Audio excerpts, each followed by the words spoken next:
శాంతి. ఈరోజు మురళీ డేటు 8 మే 2024. బాబా చెప్తున్నారు, మధురమైన పిల్లల్లారా, విశ్వంలోని ఆత్మలంతా అజ్ఞాన వశులై దుఃఖంలో ఉన్నారు. మీరు వారికి ఉపకారం చేయండి. తండ్రి పరిచయాన్ని ఇచ్చి సంతోషపెట్టండి. వారి కనులు తెరిపించండి అని బాబా అంటున్నారు.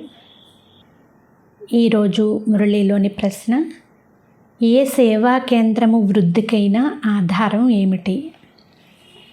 సమాధానము, నిస్వార్థమైన, సత్యమైన, హృదయపూర్వకంగా సేవ చెయ్యాలి అనే ఆసక్తి సదా ఉంటే హుండీ దానంతటదే నిండుతూ ఉంటుంది. ఎక్కడెక్కడ సేవ జరిగేందుకు వీలు ఉందో అక్కడ ఏర్పాటు చెయ్యాలి. ఎవరిని యాచించరాదు. యాచించడం కంటే మరణించడం మేలు. వాటంతటవే అన్నీ సమకూరుతాయి. మీరు లౌకికం వారి వలె చందాలు వసూలు చెయ్యరాదు. యాచించడం వలన సేవా కేంద్రంలో శక్తి నిండదు. అందువలన ఎవ్వరినీ యాచించకుండా సేవా కేంద్రాన్ని స్థాపించండి అని బాబా అంటున్నారు. ఓం శాంతి. ఆత్మిక పిల్లలు ఇక్కడ కూర్చుని ఉన్నారు. ప్రారంభంలో మనము పైనుండి అంటే పరంధామము నుండి ఇక్కడికి ఎలా వస్తామో అర్థం చేయించే జ్ఞానము మీ బుద్ధిలో ఉంది. ఒక నాటకంలో విష్ణు అవతరణను విమానంలో కూర్చుని క్రిందకు వచ్చినట్లుగా చూపిస్తారు. వారు చూపించే అవతారాలు మొదలైనవన్నీ అసత్యములని పిల్లలైన మీకు ఇప్పుడు తెలుసు. ఆత్మలైన మనము మొదట ఎక్కడ ఉండేవారమో, పైనుండి ఇక్కడకు ఎలా వచ్చామో, 84 జన్మల పాత్ర చేసి పతితులుగా ఎలా అయ్యామో పిల్లలైన మీకు ఇప్పుడు తెలుసు. ఇప్పుడు మళ్ళీ తండ్రి మనల్ని పవిత్రంగా చేస్తున్నారు. 84 జన్మల చక్రంలో మనం ఎలా తిరుగుతామో విద్యార్థులైన మీ బుద్ధిలో తప్పకుండా ఉండాలి. మీరు 84 జన్మలు ఎలా తీసుకుంటారో తండ్రియే అర్థం చేయించారు. కల్పము ఆయువును చాలా ఎక్కువగా చూపించినందువలన ఇంత సులభమైన విషయాన్ని కూడా అర్థం చేసుకోలేరు. అందుకే దీనిని మూఢ విశ్వాసము లేక గుడ్డి నమ్మకము అని అంటారు. ఇతర ధర్మాలు ఎలా స్థాపించబడతాయో కూడా మీ బుద్ధిలో ఉంది. పునర్జన్మలు తీసుకుంటూ పాత్రను అభినయిస్తూ ఇప్పుడు మీరు అంతిమ జన్మలోకి వచ్చేసారు. ఇప్పుడు మళ్ళీ తిరిగి వెళ్తారు. ఈ జ్ఞానమంతా పిల్లలైన మీకు తెలిసిపోయింది. ప్రపంచంలో మరెవ్వరికీ జ్ఞానం గురించి తెలియదు. 5000 సంవత్సరాల ముందు స్వర్గం ఉండేదని కూడా అంటారు. అయితే అది ఏమిటో ఎలా ఉండేదో ఎవ్వరికీ తెలియదు. తప్పకుండా ఆది సనాతన దేవీ దేవతల రాజ్యం ఉండేది. అయితే ఆ ధర్మం గురించి కొద్దిగా కూడా తెలియదు. మీకు కూడా ఇంతకు ముందు ఏమీ తెలిసేది కాదు అని మీకు తెలుసు. ఇతర ధర్మాల్లోని వారు వారి ధర్మ స్థాపకుల గురించి తెలియదు అని చెప్పరు. ఇప్పుడు మీరు తెలుసుకుని జ్ఞానస్వరూపులుగా అయ్యారు. మిగిలిన ప్రపంచమంతా అజ్ఞానంలోనే ఉంది. మనము ఎంతో వివేకవంతులుగా ఉండేవారము. ఇప్పుడు మళ్ళీ తెలివిహీనులుగా అజ్ఞానులుగా అయిపోయాము. మానవులుగా ఉంటూ లేక పాత్రధారులుగా ఉండి మనకు ఏమీ తెలిసేది కాదు. జ్ఞాన ప్రభావం ఎలా ఉందో చూడండి. ఇది మీకు మాత్రమే తెలుసు. కావున పిల్లలు లోపల సంతోషంతో గద్గదం అవ్వాలి. ధారణ జరిగినప్పుడే ఆ సంతోషం కూడా ఆంతరికం నుండి వస్తుంది.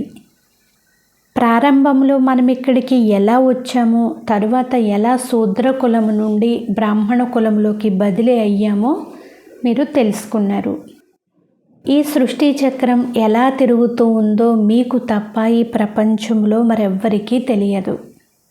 ఆంతరికంలో ఈ జ్ఞాన డ్యాన్సు చేస్తూ జరుగుతూ ఉండాలి కదా. బాబా మనకు ఎంతో అద్భుతమైన జ్ఞానాన్ని ఇస్తారు.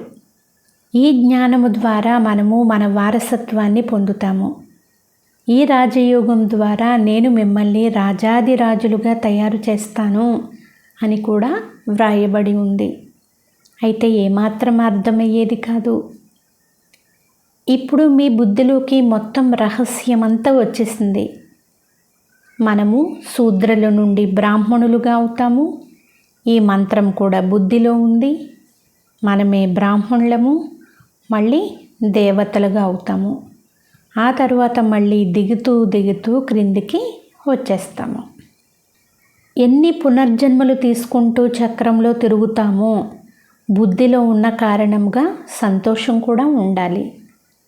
ఇతరులకు కూడా ఈ జ్ఞానం ఎలా లభించాలి అని ఇలాంటి ఎన్నో ఆలోచనలు నడుస్తూ ఉంటాయి. అందరికీ తండ్రి పరిచయం ఎలా ఇవ్వాలి? బ్రాహ్మణులైన మీరు ఎంత ఉపకారం చేస్తారు? తండ్రి కూడా ఉపకారం చేస్తారు కదా.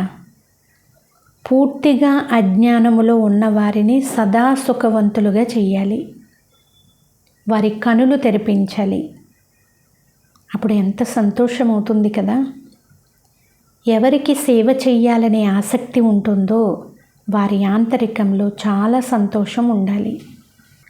ఆత్మలమైన మనము ఎక్కడ ఉండేవారమో, పాత్ర చేసేందుకు ఎలా వస్తామో, ఎంత ఉన్నతముగా అయ్యి మళ్ళీ ఎలా క్రిందికి వస్తామో, రావణ రాజ్యం మళ్ళీ ఎప్పుడు ప్రారంభమవుతుందో, ఈ విషయాలన్నీ ఇప్పుడు మీ బుద్ధిలోకి వచ్చాయి. భక్తి మార్గము మరియు జ్ఞాన మార్గాలకు రాత్రికి పగలుకు ఉన్నంత తేడా ఉంది. ప్రారంభము నుండి భక్తి చేసింది ఎవరు?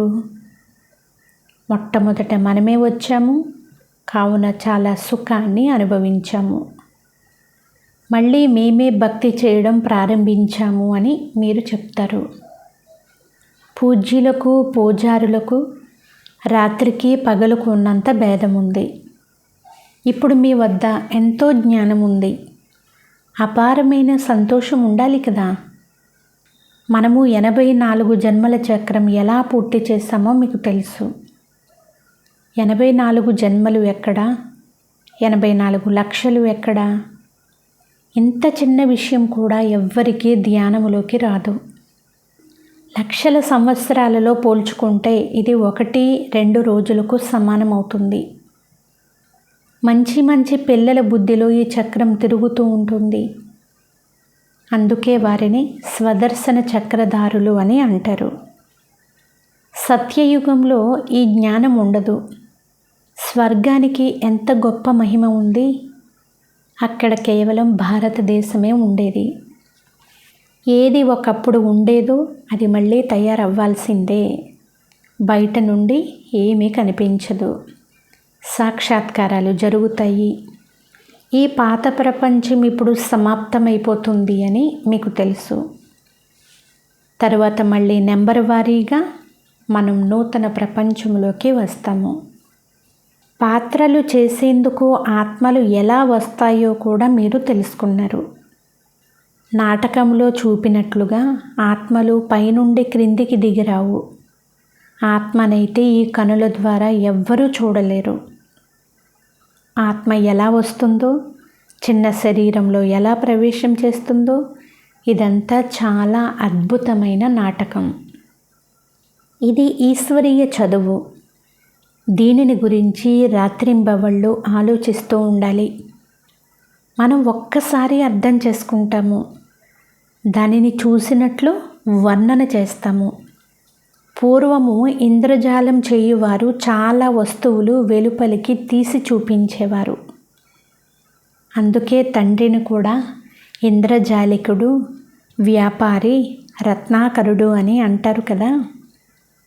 ఆత్మలోనే జ్ఞానమంతా నిలుస్తుంది. ఆత్మయే జ్ఞానసాగరము. భలే పరమాత్మను జ్ఞానసాగరులు అని అంటారు. కానీ వారు ఎవరో, ఇంద్రజాలకునిగా ఎలా అవుతారో అసలు ఈ విషయాలు ఎవ్వరికీ తెలియదు. బాబా అంటున్నారు, పిల్లలు, ఇంతకుముందు మీకు కూడా ఏమీ తెలిసేది కాదు. ఇప్పుడు తండ్రి వచ్చి దేవతలుగా తయారు చేస్తారు. లోపల మీకు చాలా సంతోషం ఉండాలి. ఒక్క తండ్రి మాత్రమే జ్ఞానసాగరులు, వారే మనల్ని చదివిస్తారు కూడా. ఈ విషయాలన్నీ పిల్లలైన మీకు మాత్రమే తెలుసు. రాత్రింబవళ్ళు దీనిని ఆంతరికంలో స్మరిస్తూ ఉండాలి. ఈ బేహద్దు నాటక జ్ఞానము కేవలం ఒక్క తండ్రి మాత్రమే వినిపించగలరు, మరెవ్వరూ వినిపించలేరు. బాబా ఈ డ్రామానేమీ చూడలేదు, కానీ వారిలో మొత్తం జ్ఞానం అంతా ఉంది.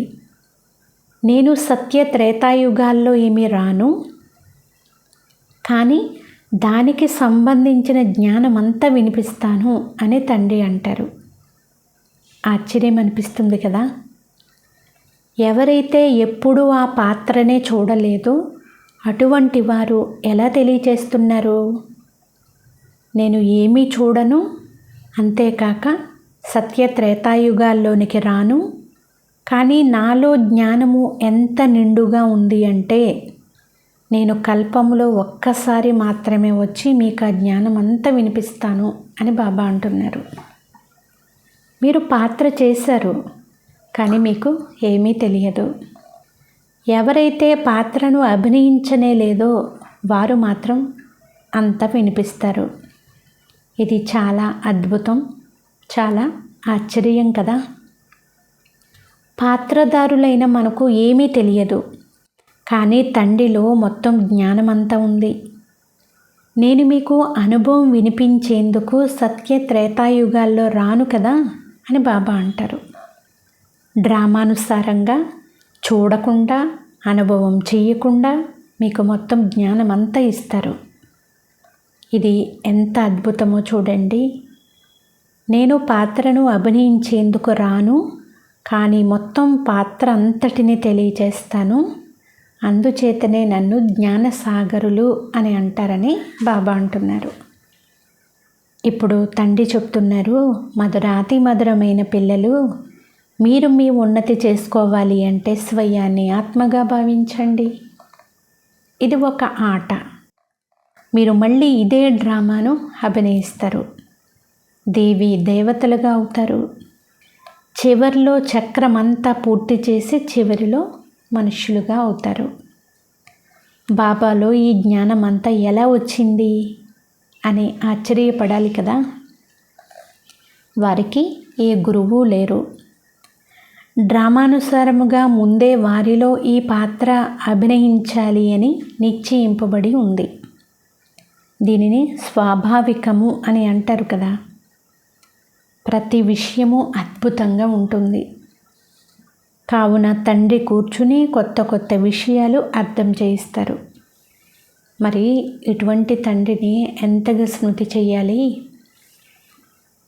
84 జన్మల చక్రమును కూడా స్మృతి చెయ్యాలి. ఈ రహస్యాన్ని కూడా బాబానే అర్థం చేయించారు. విరాట రూప చిత్రం ఎంత బాగుంది.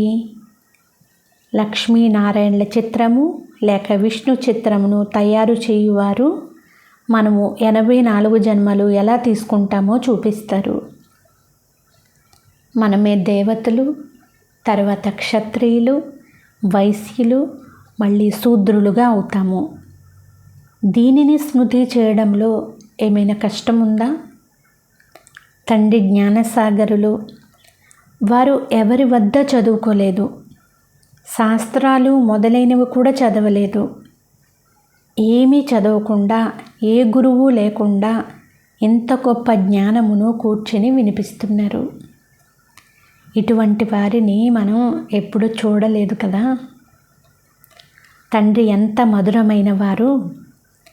భక్తి మార్గంలో కొంతమంది ఒకరిని, మరికొంతమంది మరొకరిని మధురము అని భావిస్తారు. ఎవరికి ఎలా తోస్తే, ఎవరిని మనసులో ఇష్టపడతారో వారిని పూజిస్తారు. బాబా కూర్చుని అన్ని రహస్యాలు తెలియచేస్తున్నారు.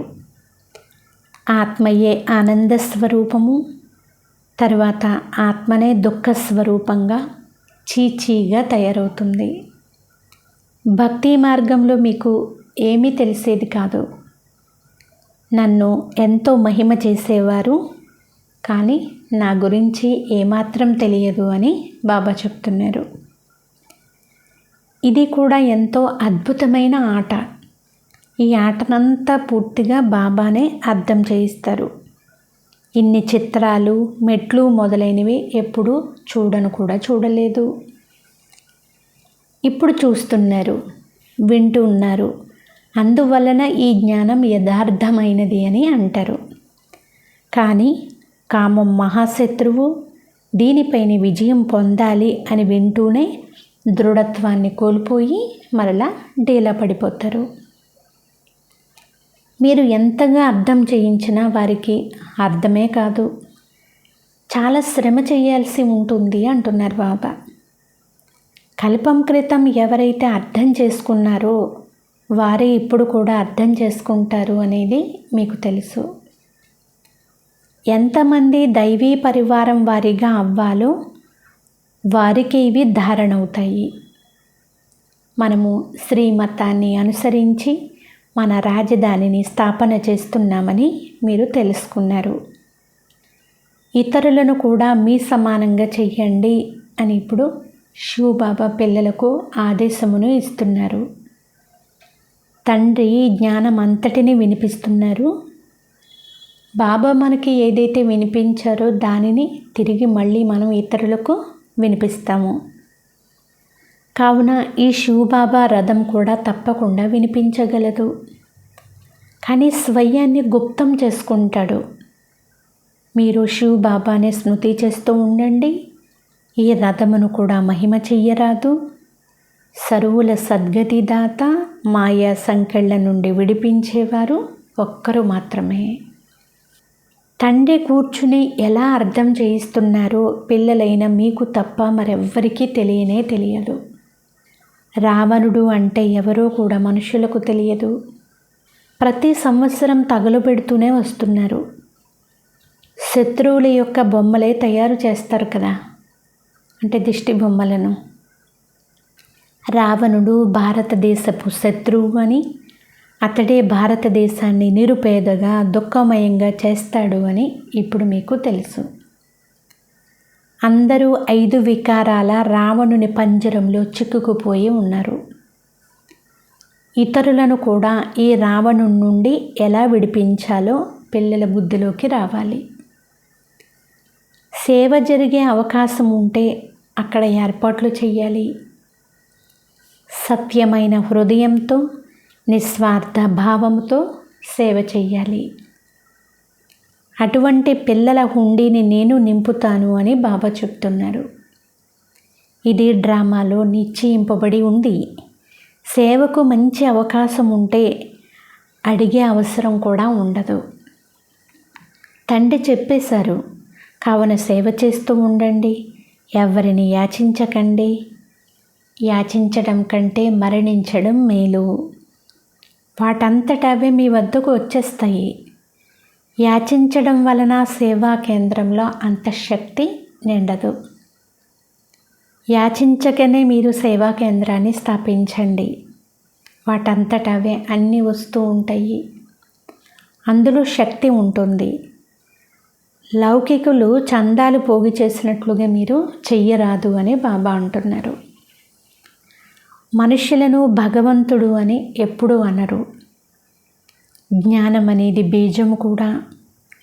బీజరూపుడైన తండ్రి కూర్చుని మీకు జ్ఞానాన్ని ఇస్తున్నారు. బీజమే జ్ఞాన సాగరం కదా. ఆ జడ బీజమైతే తనను గురించి వర్ణన చెయ్యలేదు. మీరైతే వర్ణన చేస్తారు. అన్ని విషయాలను అర్థం చేసుకోగలరు. ఈ అనంతమైన వృక్షం గురించి ఎవ్వరూ అర్థం చేసుకోలేరు. నెంబరు వారి పురుషార్థం అనుసారంగా అనన్య పిల్లలైన మీకు తెలుసు. మాయ కూడా ఎంత శక్తివంతమైనదో చూడండి అని తండ్రి పిల్లలకు అర్థం చేయిస్తున్నారు. అయితే కొంత సహనం కూడా చేయాల్సి ఉంటుంది. వికారాలు చాలా కఠినమైనవి. మంచి సేవ చేయు వారికి కూడా మాయ చెంప దెబ్బ ఎంత గట్టిగా తగులుతుంది అంటే మేము నడుస్తూ క్రింద పడిపోయాము అని అంటారు. మెట్లు పైకి ఎక్కుతూ క్రింద పడిపోతారు. అందువలన అంతవరకు చేసిన సంపాదన అంతా సమాప్తమైపోతుంది. శిక్ష తప్పకుండా లభిస్తుంది. తండ్రితో ప్రతిజ్ఞ చేశారు, రక్తంతో కూడా వ్రాసి ఇచ్చారు. అయినా సరే అలాంటి వారు కూడా ఈరోజు జ్ఞాన మార్గంలో లేరు, మాయమైపోయారు. బాబా పక్కా చేసేందుకు ప్రయత్నిస్తారు. ఎన్ని యుక్తులు చేస్తున్నా మళ్ళీ పాత ప్రపంచం వైపుకే వెళ్ళిపోతూ ఉంటారు. ఎంత సులభంగా అర్థం చేయిస్తారు. పాత్రధారులు తమ పాత్రనే స్మృతి చేస్తూ ఉండాలి. తమ పాత్ర తాము ఎవ్వరూ మర్చిపోలేరు.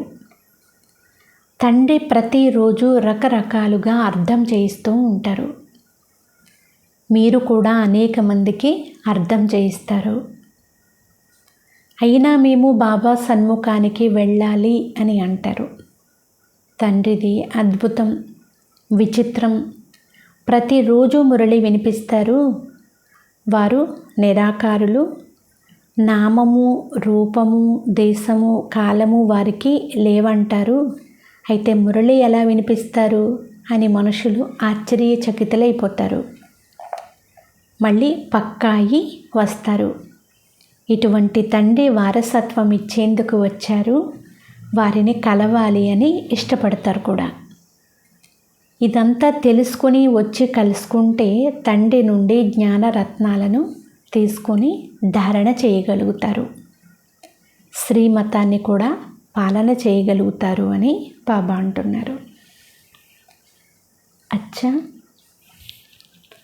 మధురాతి మధురమైన అపురూపమైన పిల్లలకు మాతాపిత బాబ్దాదాల ప్రియ స్మృతులు మరియు గుడ్ మార్నింగ్. ఆత్మిక పిల్లలకు ఆత్మిక తండ్రి నమస్తే. ఆత్మీయ తండ్రికి ఆత్మీయ పిల్లల యొక్క ప్రియ స్మృతులు గుడ్ మార్నింగ్. నమస్తే నమస్తే నమస్తే. ధారణ కొరకు ముఖ్య సారము. ఫస్ట్ పాయింట్, జ్ఞానమును జీవితంలో ధారణ చేసి సంతోషంతో గద్గదమవ్వాలి. అద్భుతమైన జ్ఞానమును, జ్ఞానదాతను స్మృతి చేస్తూ జ్ఞాన డ్యాన్సు చేస్తూ ఉండాలి.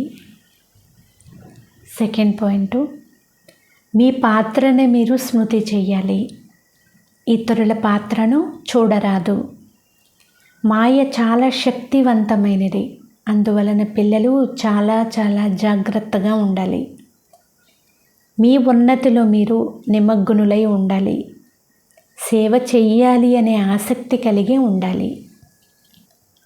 ఈరోజు వరదానము, మంచితనానికి ప్రభావితం అయ్యేందుకు బదులు స్వయంలో ధారణ చేసే పరమాత్మ స్నేహి భవ.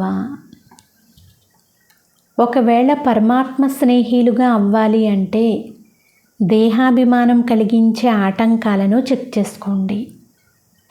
చాలామంది పిల్లలు వీరు చాలా మంచివారు, అందుకే కొంచెం దయ కలుగుతుంది అని అంటారు. కొంతమందికి ఎవరి శరీరం పైనైనా ఆకర్షణ కలుగుతుంది. కొంతమందికి ఎవరి గుణాలతోనో లేక ఎవరి విశేషతలపైనో ఆకర్షణ కలుగుతుంది. కానీ ఆ విశేషతలను కానీ గుణాలను కానీ అసలు ఇచ్చేవారు ఎవరు? ఒకసారి ఆలోచించండి. ఎవరైనా మంచివారిగా ఉంటే ఆ మంచితనాన్ని భలే మీరు కూడా ధారణ చెయ్యండి. కానీ వారిపైన మాత్రం మీరు ప్రభావితులుగా అవ్వకండి. భిన్నముగా మరియు తండ్రికి ప్రియముగా అవ్వండి. ఇటువంటి ప్రియమైన పిల్లలు అనగా పరమాత్మ స్నేహి పిల్లలు సదా సురక్షితంగా ఉంటారు. స్లోగన్, సైలెన్సు శక్తిని ఉత్పన్నం చేసుకుంటే సేవ యొక్క వేగము తీవ్రమవుతుంది. అచ్చా, ఓం శాంతి.